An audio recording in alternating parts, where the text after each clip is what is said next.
अख्खा 6 किलोमीटरचा मोठा बीच आहे आणि या बीचवर कोणीच नाहीये. खेकडा आहे वाकडा तिकडा त्यामुळे वेळ लागतो. खाण्याची वेगळी मनोवृत्ती लागते बघा. सगळे हत्यारं अवजार रेडी ठेवून. अथांग बरं, तुम्ही जे हे समोर बघताय ते अजिबात कच्छचं रण वगैरे नाहीये बरं का. तर हा आहे कोकणातलाच एक सुंदर समुद्र किनारा जो अजिबात गजबजलेला नाही. जवळजवळ 6 ते 7 किलोमीटर पसरलेला व्हाईट सँड बीच आणि विशेष म्हणजे चहाची एक पण टपरी नाही, फेरीवाला सुद्धा नाही. या बीचबद्दल आणि याच्याच जवळ असणाऱ्या खानावळीबद्दल आम्ही माहिती देऊच, त्यामुळे व्हिडिओ शेवटपर्यंत बघत राहा.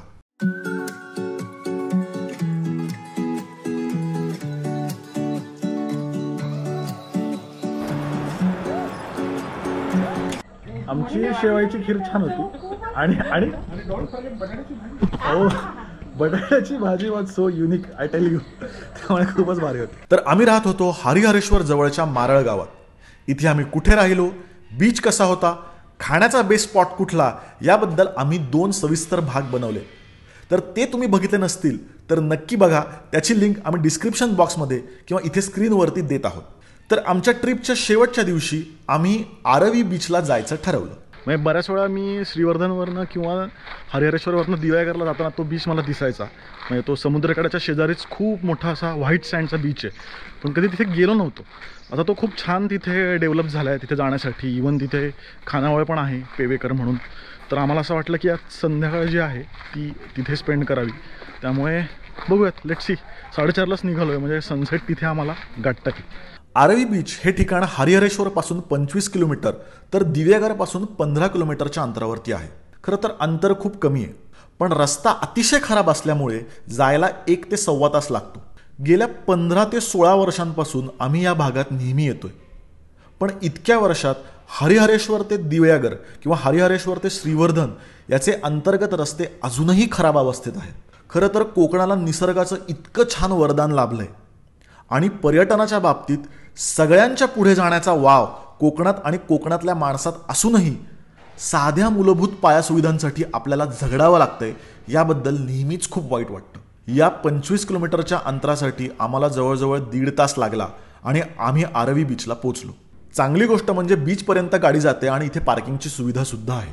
स्टूलवर बसला अथांग, स्टूलवर बसला अथांग, एक कुठे बसला अथांग, कुठे बसला अथांग, एक कुठे बसला अथांग, कुठे बसला अथांग, स्टूलवर बसला अथांग, स्टूलवर बसला अथांग.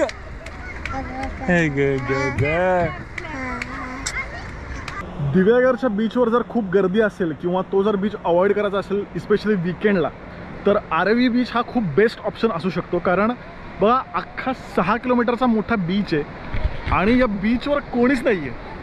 म्हणजे काही पोरं क्रिकेट खेळत आहेत, ते सोडलं तर अतिशय तुरळक म्हणजे 4-5 ग्रुप असतील. त्यामुळे खेळण्यासाठी आणि पूर्णपणे व्हाईट सँड आहे. वा वा वा, असा पूर्णपणे व्हाईट सँडचा बीच आहे. त्यामुळे एखादी संध्याकाळ छान स्पेंड करायला हा बेस्ट बीच आहे. याच्यात जवळ एक खूप उत्तम पेवेकर नावाची खानावळ आहे. ती खानावळ पण आम्ही तुम्हाला दाखवूच. याच्यानंतर आम्ही थेट जेवायला तिकडेच जाणार आहोत. वा, सनसेट. घरात टबातलं पाणी बघून अथांग चेकाळतो. इथे तर अख्खा समुद्र होता. त्यामुळे अथांगमध्ये अचानक 10 हत्तींचं बळ संचारलं.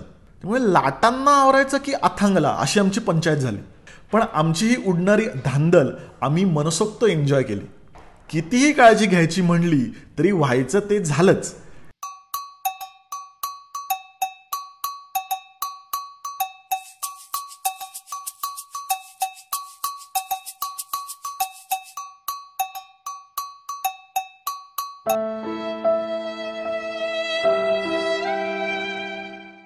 आयुष्यात पहिल्यांदाच नाकातोंडात पाणी जाण्याचा अनुभवही अथांगने घेतला.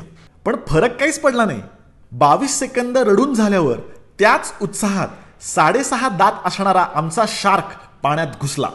शाबास बेटा, बहुत बढिया. आजी आजोबांनीही नातवाबरोबर मनसोक्त पाण्यात खेळण्याचा अनुभव घेतला. काय वाटतं तुला? अशक्य भारी वाटतं. इतकं ते गोड पिल्लू खेळतंय ना, त्याच्याकडे बघून आनंद होतोय. अथांग समुद्रामध्ये अथांग थांग लागणार नाही इतकं खेळतोय. जपावं लागतंय जरा. बाकी अरे काय चाललंय तुझं? सूर्यास्तानंतर बीचलाच लागून असणाऱ्या आरवी गावातल्या पेवेकर खानावळीत आम्ही गेलो. या सगळ्या ठिकाणांची लिंक आम्ही डिस्क्रिप्शन बॉक्समध्ये देत आहोत, त्यामुळे काळजी नसावी. तर रात्रीचं जेवायला आम्ही आरवी बीचच्याच जवळ असणाऱ्या पेवेकर खानावळ इथे आलो आहे. ही जर तुम्ही गुगलवर शोधली नसेल तर तुम्हाला मिळणार पण नाही. इतकी आत गावामध्ये आहे आणि खूप घरगुती आणि उत्तम जेवण मिळतं. विशेषतः खेकडाप्रेमींसाठी खूप छान इथे आहे. प्लस व्हेज पण आहे. आता बघूयात कसं आहे. शाकाहारी लोकांसाठी व्हेज थाळी तर नॉनव्हेजवाल्यांसाठी मस्त मासे आणि खेकड्याचा बेत होता. खरं सांगायचं तर व्हेज थाळी खूपच ॲव्हरेज होती. म्हणजे जिथे मासे उत्तम मिळतात तिथे फक्त नावाला व्हेज मिळतं तसाच तो प्रकार होता. त्यामुळे शाकाहारी लोकांसाठी हा स्पॉट आम्ही अजिबात रेकमेंड करणार नाही. पण मासेप्रेमींसाठी हे ठिकाण खूपच अप्रतिम आहे.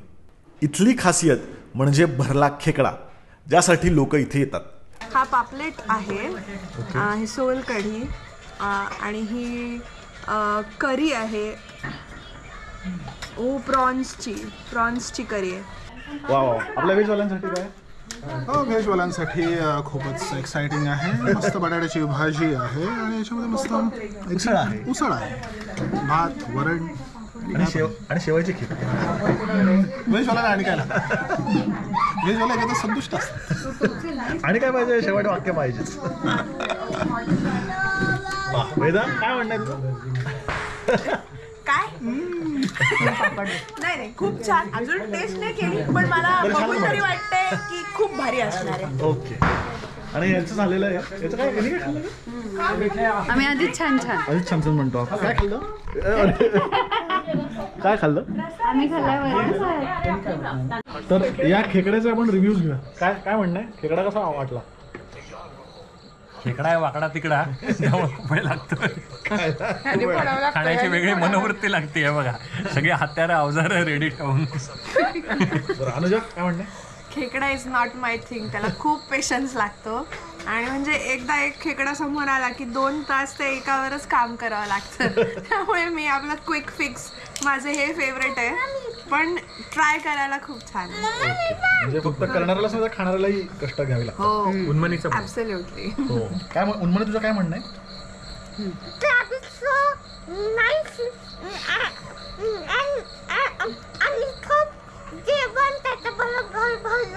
Wow, thank you Unmani. Thanks a lot.